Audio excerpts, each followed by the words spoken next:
اس بارے میں ایک تو ہے نا کہ لوگ دنیاوی علوم کے لیے جاتے ہیں کہ وہاں سے کوئی ٹریننگ لیتے ہیں یا جدید علوم حاصل کرتے ہیں، اس میں تو کوئی ممانعت نہیں۔ یہ تو اللہ کے رسول علیہ السلام نے بھی منجنیق جو بنائی تھی طائف پر کفار سے سیکھا طریقہ، اور یہ خندق کھودنے کا بھی حضرت سلمان الفارسی نے مشورہ دیا، تو کوئی حرج نہیں اگر یہ علوم ان سے حاصل کرے۔ بدقسمتی ہے کہ ہم ان علوم کے ساتھ ان کی تہذیب، ان کے عقیدے، رسم و رواج وہ سارا ذہن بنا لیتے ہیں۔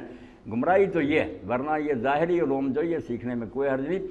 باقی جو لوگ یہاں سے جا کر وہاں ملازمتوں کے لیے جم جاتے ہیں، رہائش اختیار کرتے ہیں، یہ بے شک لوگ برا منائیں، دین میں نہیں، یہ حرام ہے، جرم ہے۔